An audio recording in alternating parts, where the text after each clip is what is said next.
Uy, Tex, napansin ko na hindi ka masyadong nagsalita sa pagtitipon natin ngayon.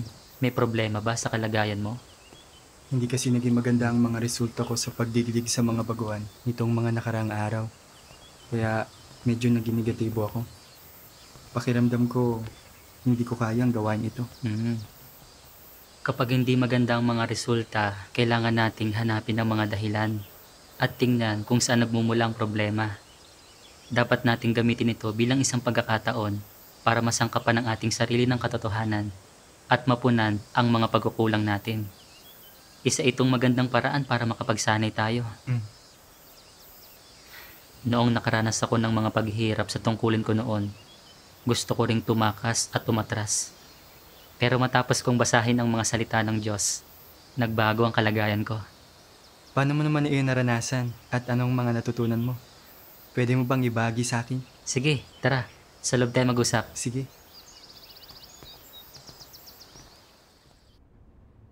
Noong Mayo 2022, nahalal ako bilang leader ng iglesia. Lubos akong nagpapasalamat sa pagbibiyaya at pagtataas sa akin ng Diyos at naramdaman kong kailangan kong gawin ng maayos ang aking tungkulin. Sa simula, napaka-aktibo ko sa aking tungkulin at sa tuwing may nakahaharap akong mga bagay na hindi ko naiintindihan, lalapit ako para makipag-ugnayan sa nakatataas na leader. At pagkatapos magkamit ng pagkaunawa, makikipagbahaginan ako at lulutasin ang problema. Kalaunan, habang nagsisimulang lumuwag ang lockdown dahil sa COVID-19, maraming baguhan ang nagsimulang magtrabaho at hindi makadalo sa mga pagtitipon o normal na makagampan ng kanilang mga tungkulin. Nang maharap sa sitwasyong ito, medyo hindi ko alam ang gagawin. Iniisip ko, bilang isang leader, dapat kong suportahan at tulungan ang aking mga kapatid at lutasin ang kanilang mga kalagayan at kahirapan. Tama. Pagkatapos, ay isa-isa akong nakipagbahaginan sa mga kapatid. Ngunit wala akong nakuhang anumang resulta mula rito. Kaya ayaw ko nang pumunta pa para suportahan sila. Pakiramdam ko, dahil kailangan kong pumasok sa trabaho at mangaral ng ebanghelyo, kung kailangan ko pa ring suportahan ang mga kapatid na hindi regular na dumadalo sa mga pagtitipon, halos wala na akong oras para magpahinga. Pagod na pagod ako at gusto ko pang huminto sa pagiging leader ng iglesia. Namumuhay ako sa isang negatibong kalagayan. Iniisip na hindi maganda ang aking kakayahan at hindi ko kayang lumutas ng mga problema at wala akong kapabilidad sa gawain. Kaya gusto ko nang palitan na lang ng nakatataas na leader ang aking tungkulin. Ganyan din ang kalagayan ko. Kalaunan, ibinahagi ko ang aking mga iniisip sa nakatataas na leader. At pagkatapos makinig, pinadalhan niya ako ng isang sipi ng mga salita ng Diyos. Tingnan natin ito ng magkasama. Sige. Sabi ng makapangyarihang Diyos, ang pinakamahalagang pagpapamalas ng isang matapat na tao ay ang paghahanap at pagsasagawa ng katotohanan sa lahat ng bagay. Ito ang pinakamahalaga. Sinasabi mong ikaw ay matapat, pero palagi mong iniiwasang isipin ang mga salita ng Diyos at ginagawa lang ang anumang gusto mo. Pagpapamalas ba iyon ng isang matapat na tao? Sinasabi mo, bagamat mahina ang kakayahan ko, mayroon akong matapat na puso. Gayunpaman, kapag may tungkulin na itinalaga sa iyo, natatakot kang magdusa at magpasa ng responsibilidad kung hindi mo ito magagawa ng maayos, kaya nagpapalusot ka para iwasan ang tungkulin mo o nagmumungkahi ka na iba na lang ang gumawa nito. Pagpapamalas ba ito ng isang matapat na tao? Malinaw na hindi. Kung gayon, paano dapat umasal ang isang matapat na tao? Dapat siyang magpasakop sa mga pagsasaayos ng Diyos maging tapat sa tungkulin na dapat niyang gampanan, at magsikap na matugunan ang mga layunin ng Diyos.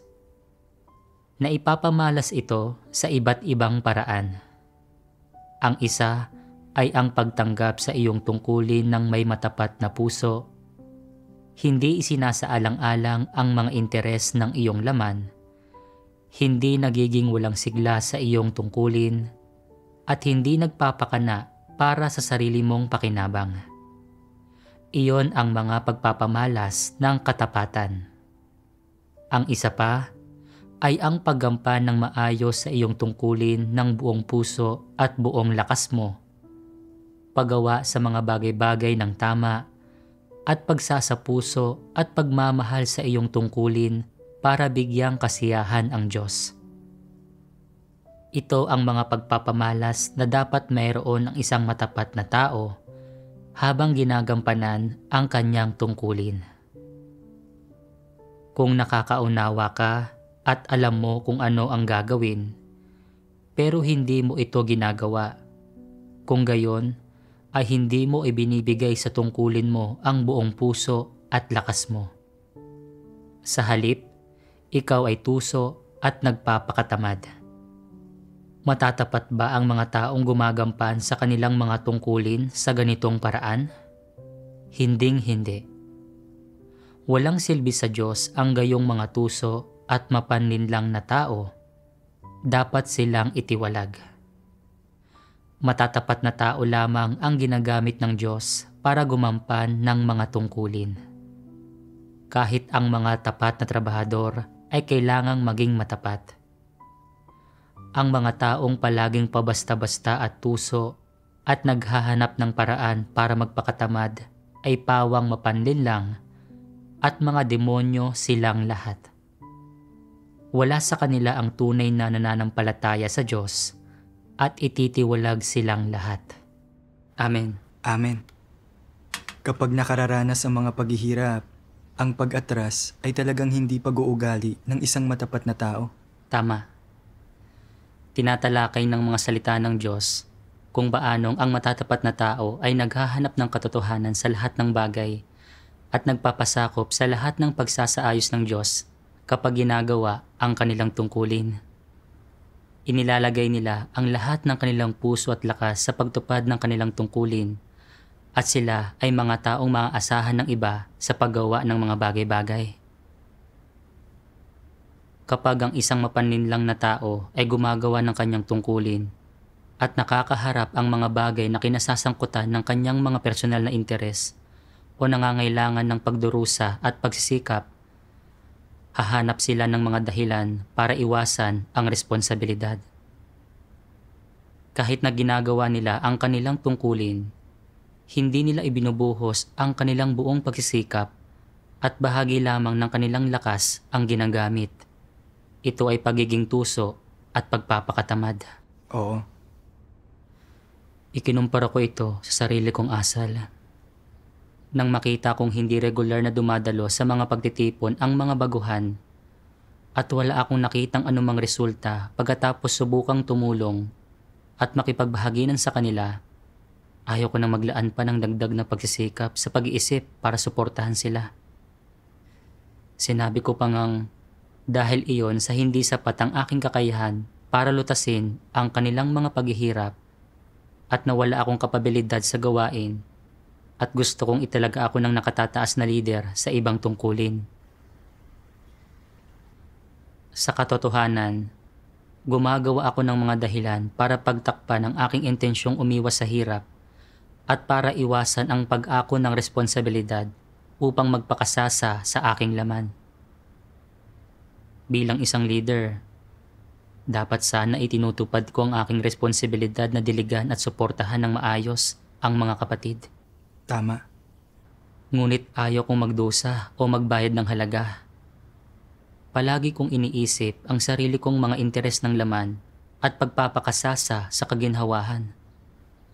Sa ganitong paggawa ng tungkulin, nagiging pabasta-basta lang ako, tuso at naghahanap ng mga paraan para magpakatamad. Ang ibinubunyag ko ay isang makasarili, kasuklam-suklam at mapanlin lang na disposisyon. Nang mapagtanto ko ang mga bagay na ito, medyo nakonsensya ako. Hindi ko inilagay ang aking puso sa pagsuporta sa mga baguhan at sa halip ay naging tuso ako at tamad. Ito ay isang bagay na kinasusuklaman ng Diyos. Tama. Nanalangin ako sa Diyos. Diyos ko, kamakailan ay maraming baguhan ang hindi regular na dumadalo sa mga pagtitipon at kaunting-kaunti ang mga manggagawa ng ebanghelyo. Bagamat nakipagbahagi na ako sa kanila, dahil natatakot ako sa pisikal na hirap at ayaw kong magbayad ng halaga, hindi ko ginawa ang lahat ng aking makakaya para lutasin ang kanilang mga aktwal na paghihirap. Handa akong baguhin ang aking pabasta-bastang saloobin sa aking tungkulin. Pakiusap, gabayan mo ako. Amen. Pagkatapos kong manalangin, mas nagliwanag ang puso ko. Pagkatapos niyon, isa-isa, sinimulan kong suportahan ang mga kapatid na hindi regular na dumadalo sa mga pagtitipon. Para sa ilan sa kanilang mga kalagayan at paghihirap na hindi ko alam kung paano lutasin, tinalakay ko ang mga ito sa aking kapareha at naghanap ng mga kaugnay na salita ng Diyos para ibahagi sa mga baguhan. Pagkatapos gawin ito sa loob ng ilang panahon, ilang baguhan ang nagsimulang dumalo ng regular sa mga pagtitipon at nagagawa na rin nilang gumampa ng ilang tungkulin. Isang baguhan ang napaka-aktibo sa pangangaral ng ebanghelyo. Kaya kinuha ko siyang kapareha para mangaral ng ebanghelyo. Unti-unti, naging mas aktibo ang lahat sa pangangaral ng ebanghelyo at hindi ko na nararamdamang ganoon kahirap ang mga bagay-bagay.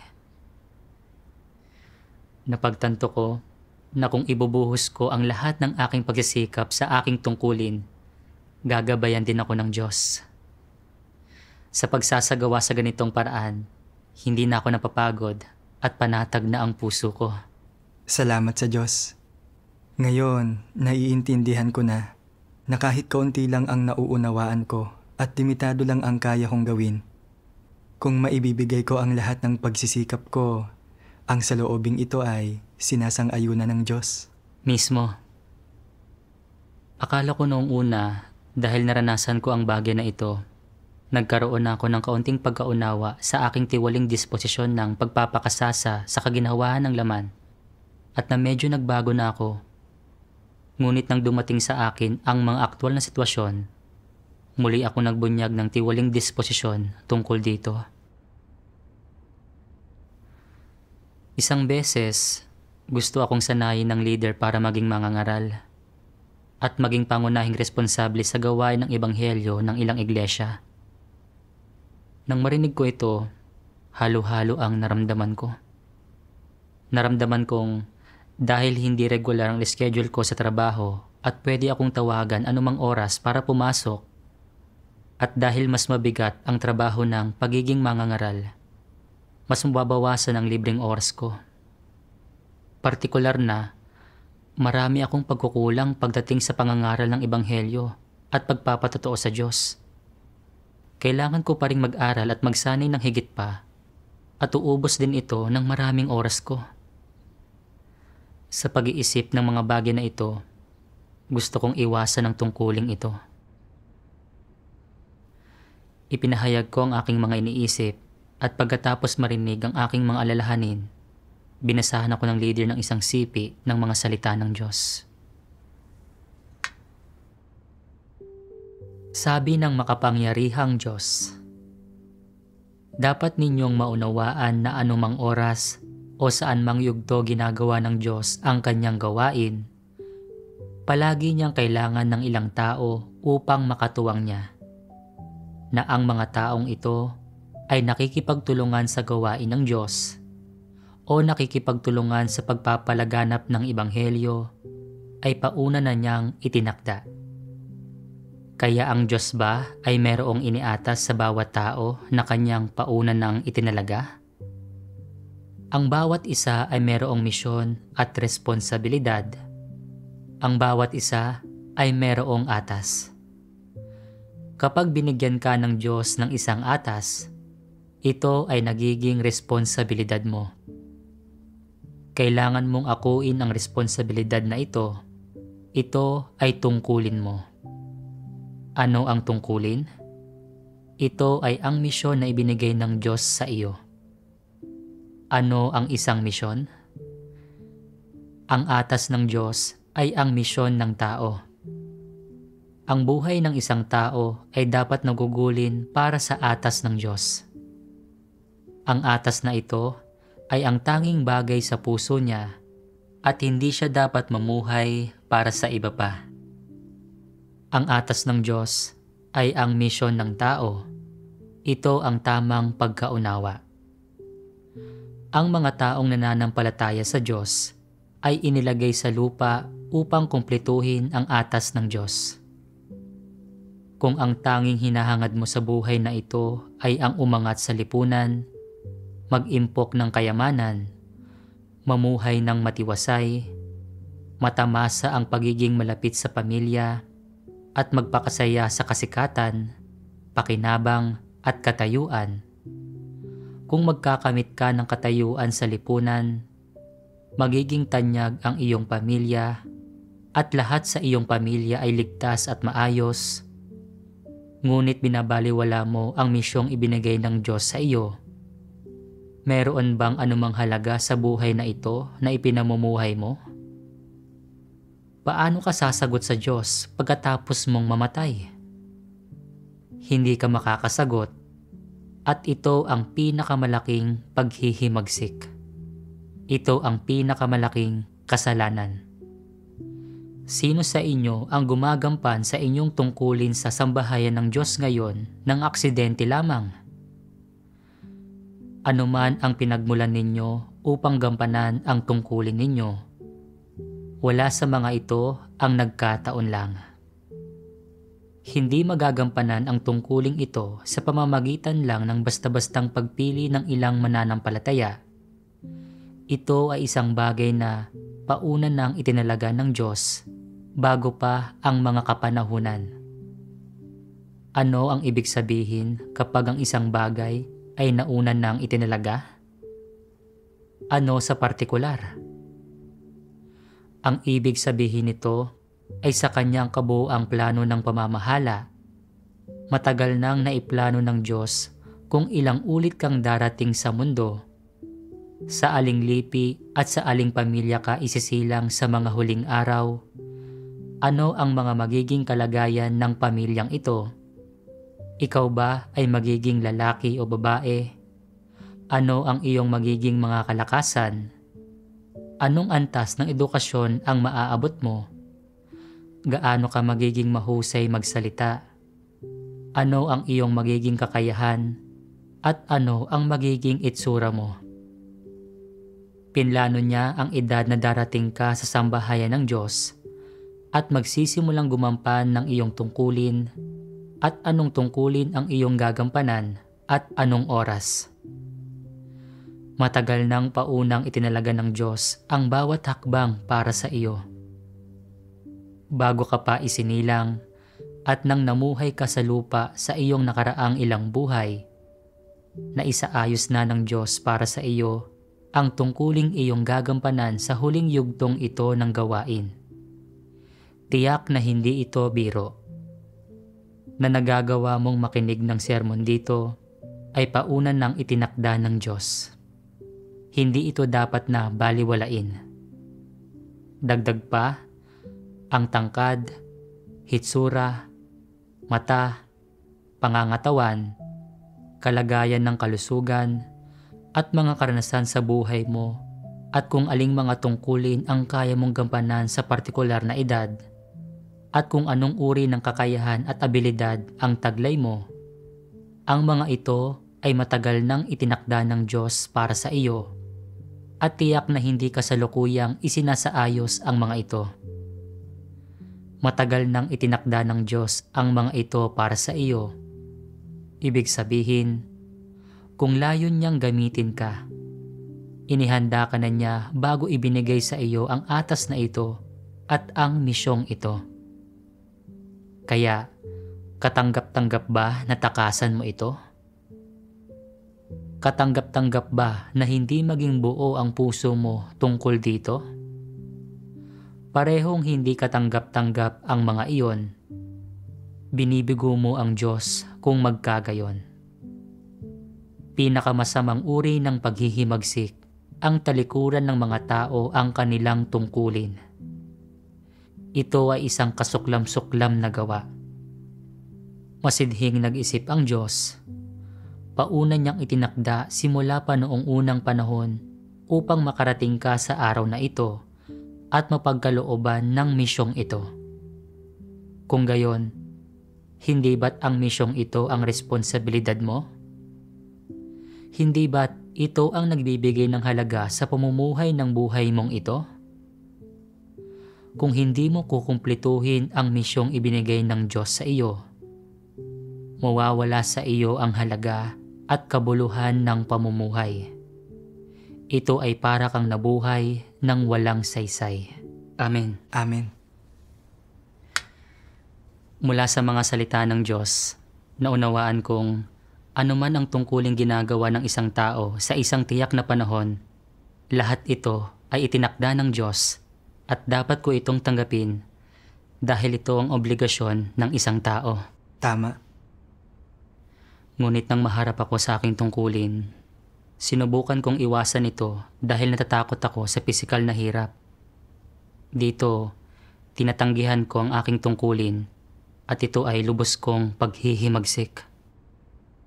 Ipinatanto sa akin ng pagbabahagi mo kung gaano kaseryoso ang kalikasan ng pagtanggi sa sariling tungkulin. Oo. Hindi pinipilit ng Diyos ang mga tao na gawin ang mahirap para sa kanila. Ni hindi niya itinutulak ang mga tao ng higit sa kanilang mga abilidad. Noong una akong nagsimulang mangaral ng Ebanghelyo, normal lang na magkaroon ng mga pagkukulang at kakapusan. At kung may hindi ako naiintindihan sa takbo ng pagsasanay, pwede akong magtanong. Kung tunay kong tinupad ang aking mga responsibilidad, malulugod ang Diyos. Oo. Naisip ko kung paano ako naging pabasta-basta sa aking mga tungkulin dati at ang pagkakonsensyang iniwan nito sa akin. At ngayon ay nagkaroon ako ng pagkakataong maging mangangaral, lubhang hindi ito inaasahan. Pakiramdam ko ay talagang hindi ako karapat-dapat. Hindi ko na pwedeng iwasan pa ang aking tungkulin. Kailangan kong bitiwan ang mga interes ng laman ko at isaalang-alang ang layunin ng Diyos. Kalaunan, isang sister ang nakipag-usap sa akin tungkol sa kung paano niya palaging gustong iwasan ang kanyang tungkulin at na hindi pa niya ito gaanong napagnilayan o naunawaan. Naisip ko kung paanong nasa katulad na kalagayan din ako. Sa tuwing nahaharap ako sa isang mahirap na tungkulin, ang unang nabubunyag sa puso ko ay ang pagnanais na iwasan ito at hindi hayaang magdusa ang aking laman. Bakit ako nagkakaroon ng ganitong mga pagpapamalas? Isa rin itong katanungang labis na bumabagabag sa akin ng madalas. Paano mo naman iyan nalutas? Sa panahon ng aking mga devosyonal, nabasa ko ang mga salita ng Diyos. Sabi ng makapangyarihang Diyos, hanggat hindi nararanasan ng mga tao ang gawain ng Diyos at nauunawaan ang katotohanan, ang kalikasan ni Satanas ang namamahala at nagdodomina sa kanilang kalooban. Ano ba ang partikular na nakapaloob sa kalikasang iyon? Halimbawa, bakit ka makasarili? Bakit mo pinoprotektahan ang sarili mong katayuan? Bakit ka mayroong gayong katitinding damdamin? Bakit ka nasisiyahan sa mga di matutuwid na bagay na iyon? Bakit gusto mo ang mga kasamaang iyon? Ano ang batayan ng pagkahilig mo sa mga ganoong bagay? Saan nagmumula ang mga bagay na ito? Bakit ka masayang masaya na tanggapin ang mga ito? Sa ngayon, naunawaan na ninyong lahat na ang pangunahing dahilan sa likod ng lahat ng bagay na ito ay dahil nasa kalooban ng tao ang laso ni Satanas. Kaya, ano ang laso ni Satanas? Paano ito maipapahayag? Halimbawa, kung magtatanong ka ng, paano dapat mamuhay ang mga tao? Para saan ba dapat nabubuhay ang mga tao? Sasagot ang mga tao, ang bawat tao para sa kanyang sarili at bahala na ang iba. Ipinahahayag ng nag-iisang pariralang ito ang pinakaugat ng problema. Ang pilosopiya at lohika ni Satanas ay naging buhay na ng mga tao. Anuman ang hinahangad ng mga tao, ginagawa nila ito para sa kanilang sarili, kaya't nabubuhay lamang sila para sa kanilang sarili. Ang bawat tao para sa kanyang sarili at bahala na ang iba. Ito ang pilosopiya sa buhay ng tao at kinakatawan din nito ang kalikasan ng tao. Naging kalikasan na ng tiwaling sangkatauhan ang mga salitang ito at ang mga ito ang tunay na larawan ng satanikong kalikasan ng tiwaling sangkatauhan. Ang satanikong kalikasang ito na ang naging batayan para sa pag-iral ng tiwaling sangkatauhan. Sa loob ng ilang libong taon, namuhay ang tiwaling sangkatauhan ayon sa kamandag na ito ni Satanas hanggang sa kasalukuyang panahon. Ang laman ng tao ay tulad ng ahas. Ang diwa nito ay ang pinsalain ang kanyang buhay, at kapag ito nga ay ganap na nagtagumpay, mawawala ang iyong buhay. Ang laman ay kay Satanas. Palaging may maluluhong pagnanais sa loob nito. Palagi itong nag-iisip para sa sarili nito. At palagi itong nagnanais ng kapanatagan at gustong magpakasasa sa kaginhawahan na walang pagkabalisa at pakiramdam ng pag-aapura, nalulugmok sa katamaran, at kung tutugunan mo ito hanggang sa isang partikular na punto, sa huli ay lalamunin ka nito. Na ang ibig sabihin, kung bibigyan kasiyahan mo ito ngayon, hihilingin ito sa iyo na palugurin uli ito sa susunod. Lagi itong may maluluhong pagnanais at mga bagong kahilingan, at sinasamantala ang iyong pagkabuyo sa laman upang lalo mo itong pahalagahan at mamuhay kasama ng mga ginhawa nito. At kung hindi mo ito kailanman malalampasan, sisirain mo ang iyong sarili sa huli. Kung makakapagkamit ka ng buhay sa harap ng Diyos, at kung ano ang iyong kalalabasan sa huli, ay nakasalalay sa kung paano mo isinasagawa ang iyong paghihimagsik laban sa laman. Iniligtas ka ng Diyos, at ikaw ay hinirang at itinalaga. Ngunit kung ngayon ay ayaw mo siyang bigyang kasiyahan, ayaw mong isagawa ang katotohanan, ayaw mong maghimagsik laban sa iyong sariling laman ng may tunay na mapagmahal sa Diyos na puso, sa huli ay ipapahamak mo ang iyong sarili at sa gayon ay magtitiis ka ng matinding pasakit. Kung lagi mong pinagbibigyan ang laman, dahan-dahan kang lulununin ni Satanas at iiwan kang walang buhay o pag-antig ng espiritu hanggang dumating ang araw na ganap ng madilim ang kalooban mo. Kapag nabubuhay ka sa kadiliman, bibihagin ka ni Satanas. Hindi mo nataglay ang Diyos sa puso mo, at sa panahong iyon ay ikakaila mo ang pag-iral ng Diyos at iiwanan siya. Amen. Amen. Inilalantad ng mga salita ng Diyos na ang pamumuhay ayon sa laso ni Satanas ay ginagawang makasarili ang mga tao, at anuman ang kanilang gawin, isinasaalang-alang muna nila ang sarili nilang mga interes na nagiging sanhi ng pag-iwas nila sa mga tungkuling magpapahirap o magpapabigat sa kanilang laman. Namumuhay ako ayon sa mga satanikong lason na ang bawat tao para sa kanyang sarili at bahala na ang iba at magpakasaya ka na ngayon, bukas ka na mag-alala. Kapag nahaharap sa mga bagay-bagay, una kong hinahangad na bigyang kasiyahan ang mga interes ng aking laman at inakala ko pang ang tama ang mga pananaw na ito at na ang pagsunod sa mga ito ay ginawa kong mas matalino kaysa sa iba. Kaya sa tuwing nahaharap ako sa aking mga tungkulin, una kong isinasaalang-alang kung magdurusa ba ang aking laman at kung magdurusa o mabibigatan ng aking laman, iiwasan ko ang mga ito o iraraos lang. Noong hindi normal ang kalagayan ng mga baguhan at nangangailangan ng pakikipagbahaginan ng mga salita ng Diyos para suportahan sila, ayaw kong magbayad ng halaga para pag-isipan kung paano lulutasin ang isyong iyon. At bilang resulta, walang epekto ang aking pakikipagbahaginan at ilang baguhan ang hindi nasuportahan sa tamang oras.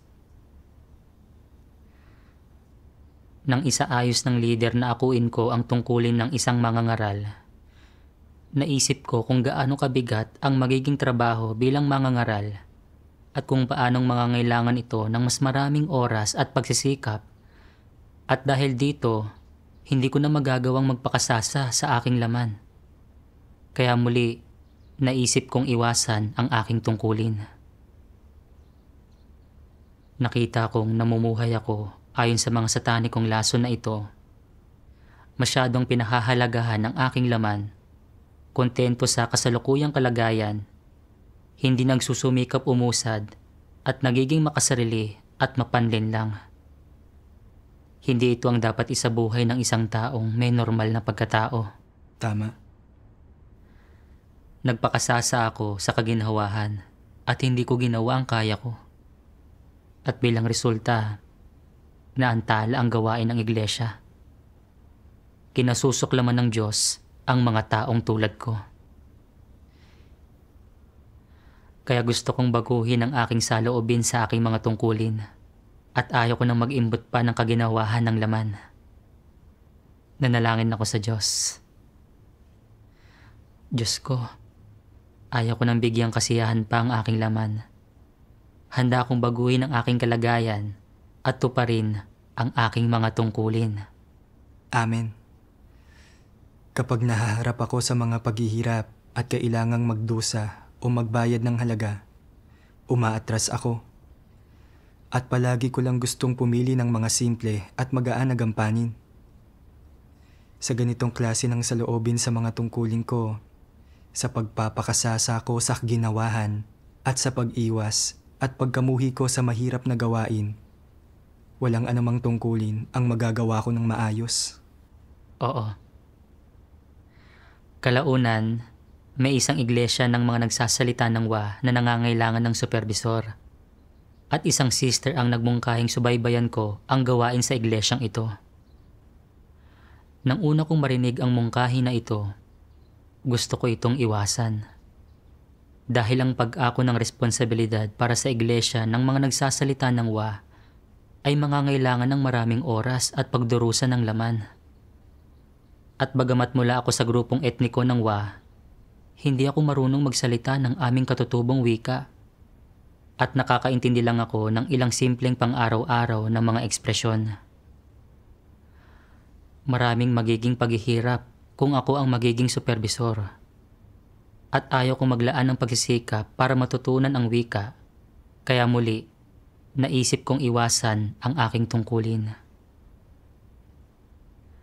Nang mapagtanto kong mali ang aking kalagayan, nanalangin ako sa Diyos. Diyos ko, pakiusap, bigyang liwanag at gabayan mo ako para maunawaan ang iyong layunin at maghimagsik laban sa aking laman para tanggapin ang tungkuling ito. Amen. Kalaunan, pinadalhan ako ng isang sister ng isang sipi ng mga salita ng Diyos. Sabi ng makapangyarihang Diyos, Kapag mas mapagsaalang-alang ka sa mga layunin ng Diyos, mas malaki ang iyong pasanin, at kapag mas malaki ang iyong pasanin, mas yayaman ang iyong karanasan. Kapag mapagsaalang-alang ka sa mga layunin ng Diyos, bibigyan ka ng Diyos ng isang pasanin, at pagkatapos ay bibigyang liwanag ka tungkol sa mga gampaning na ipagkatiwala niya sa iyo. Kapag ibinigay ng Diyos ang pasaning ito sa iyo, papansinin mo ang mga nauugnay na katotohanan habang kumakain at umiinom ka ng mga salita ng Diyos. Kung meron kang pasanin na may kaugnayan sa kalagayan ng iyong mga kapatid sa buhay nila, ito ay isang pasanin na naipagkatiwala sa iyo ng Diyos, at palagi mong dadalhin ang pasaning ito sa iyong mga dalangin sa araw-araw. Ang ginagawa ng Diyos ay naipagkatiwala na sa iyo at handa kang isakatuparan yaong nais gawin ng Diyos. Ito ang ibig sabihin ng dalhin ang pasanin ng Diyos na parang iyo. Amen. Amen. Mula sa mga salita ng Diyos, naunawaan ko na habang mas isinasaalang-alang natin ang mga layunin ng Diyos sa ating mga tungkulin, mas maraming pasanin ang ibinibigay niya sa atin. At magkakaroon tayo ng pagpapahalaga sa pasanin para sa mga kalagayan ng ating mga kapatid. At sa ganitong paraan, unti-unti nating mailalaan ang ating mga puso sa ating mga tungkulin. Sa pamamagitan ng paghahanap ng katotohanan sa iba't ibang isyong ating nakakaharap, mas mabilis tayong lalago sa ating mga buhay. Oo. Nang maisip ko ito, tinanggap ko ang mungkahi ng sister na pangasiwaan ang iglesia ng mga nagsasalita ng wa. Kumusta naman ang paggawa mo ng tungkulin doon? Noong una, nang sinimulan kong gampanan ng gawain, nahirapan ako.